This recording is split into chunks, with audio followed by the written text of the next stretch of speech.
जय हिंद प्यारे बच्चों। आज की इस वीडियो में हम लोग समझने वाले हैं गोली दर्पण, जिसको इंग्लिश में बोलते हैं स्फेरिकल मिरर। इसे हम आसान भाषा में समझेंगे। तो सबसे पहले शुरुआत करते हैं, गोली दर्पण होता क्या है। उससे पहले आपके घर में एक जो दर्पण होता है जिसमें आप चेहरा देखते हैं, तो उस दर्पण को हम समतल दर्पण बोलते हैं। क्यों? जो उसका तल होता है वो हर जगह समान होता है, इसलिए उसे समतल दर्पण बोलते हैं। उदाहरण के लिए जैसे एक खोखली गेंद होती है, उसी प्रकार से खोखला कांच का गेंद हो तो उसे दो भागों में काट दिया जाए, और काटने के पश्चात जैसे ये है खोखला गोला, ये क्या है? खोखला गोला है। ये क्या है? खोखला गोला है। और इसका एक हिस्सा काट दिया जाए तो एक हिस्सा ये हो गया, दूसरा हिस्सा इस तरफ हो गया। तो एक तरफ पॉलिश कर दी जाए, और दूसरा जो तल है वो परावर्तक तल हो गया, यानी कि जो प्रकाश की किरणें हैं वहां से परावर्तित होकर जाएंगी। और इसमें क्या है, दूसरे में इस तरफ से कर देंगे तो ये क्या होगा, ये वाला इस वाले तल से परावर्तन होगा और इसमें इस वाले तल से परावर्तन होगा। तो इसलिए जो गोली दर्पण होते हैं वो दो प्रकार के होते हैं, एक होता है उत्तल दर्पण और एक होता है अवतल दर्पण। तो सबसे पहले लिखते हैं परिभाषा गोली दर्पण की। तो गोली दर्पण की क्या परिभाषा होगी? परिभाषा: कांच के एक खोखले गोले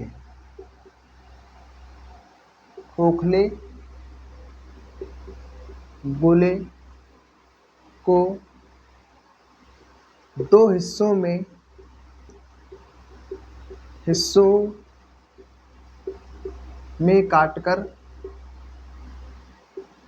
काटकर उनमें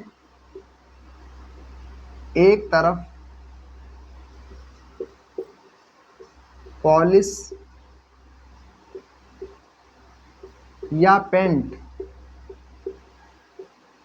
की जाए तथा दूसरे तल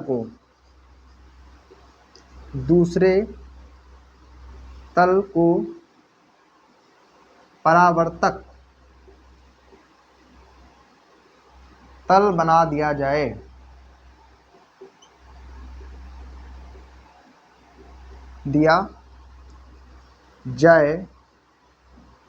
तो ऐसे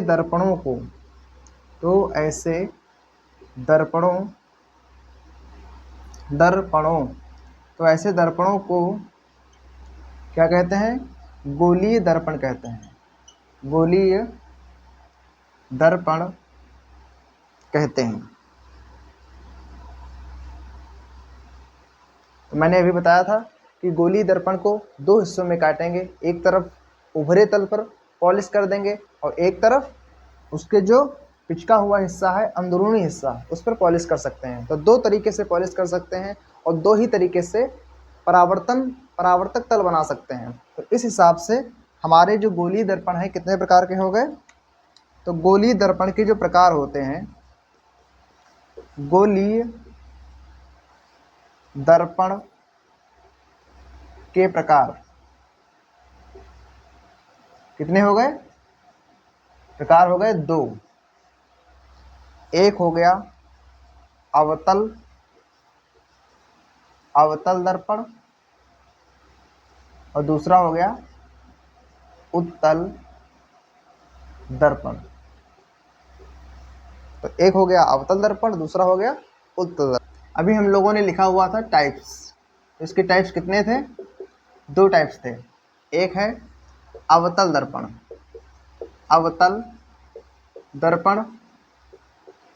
तो पहले अब अवतल दर्पण की परिभाषा समझ लेते हैं। तो परिभाषा समझने के लिए मैंने बोला था कि पहले उभरे तल पर पॉलिश की जाए और जो अंदरूनी का जो तल है उसको परावर्तक तल बनाया जाए तो वो अवतल दर्पण बन जाता है। तो इसकी परिभाषा हो जाएगी कि कांच के टुकड़े के उभरे हिस्से, उभरे हिस्से पर पॉलिश या पेंट हो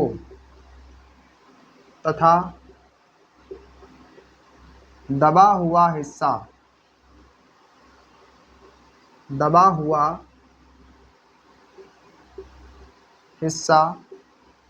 परावर्तक तल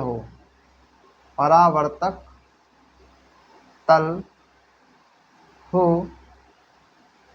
तो इस प्रकार के दर्पण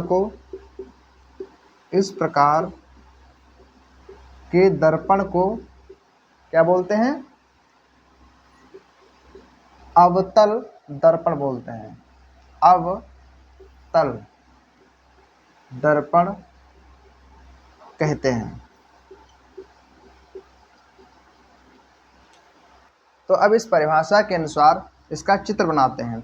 जैसे ये क्या था? गोला था।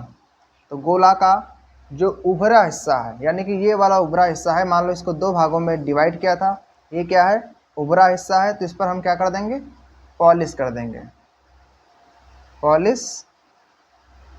देंगे। और ये वाला जो हिस्सा है वो क्या हो गया? परावर्तक तल हो गया। ये बना दिया मुख्य अक्ष। ठीक है। अब ये वाला हिस्सा हटा देते हैं। क्यों? अब ये वाला जो दर्पण बना है इसको क्या बोलते हैं? अवतल दर्पण। क्योंकि ये मिरर है इसलिए इसको M1 M2 से प्रदर्शित या डिनोट कर देते हैं। बीच का ये जो सेंटर है तो इसको C से डिनोट कर देते हैं, और ये जो पॉइंट होता है इसको पोल यानी कि P से डिनोट कर देते हैं। और इन दोनों के बीच की दूरी जो होती है वो क्या होती है? R होती है। इसको वक्रता त्रिज्या बोलते हैं। तो अब करते हैं उत्तल दर्पण की परिभाषा। उत्तल दर्पण,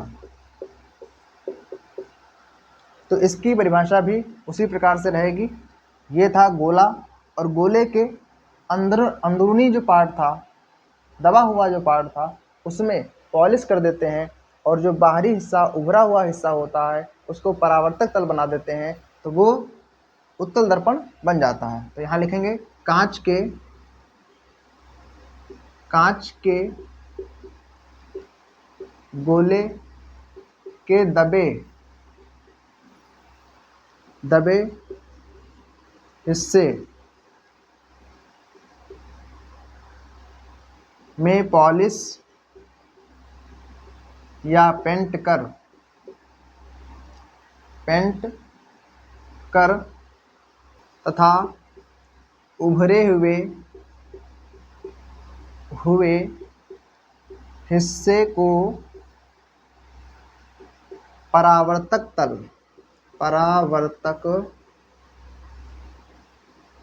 बना देते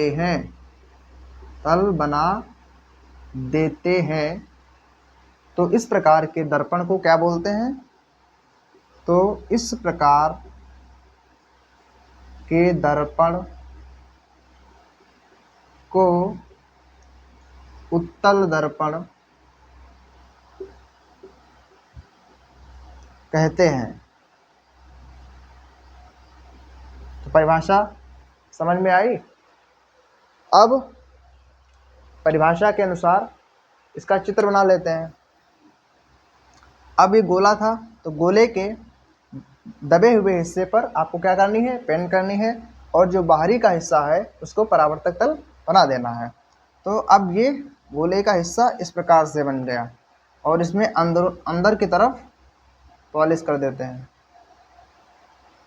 ये क्या कर दिया हम लोगों ने? पॉलिश कर दी। पॉलिश करने के पश्चात ये बना दिया मुख्य अक्ष, और इसका ये सेंटर है C हो जाएगा, और ये दर्पण है इसलिए M1 M2, और इसका पॉइंट ये हो गया P, और इसको क्या बोलेंगे? उत्तल दर्पण।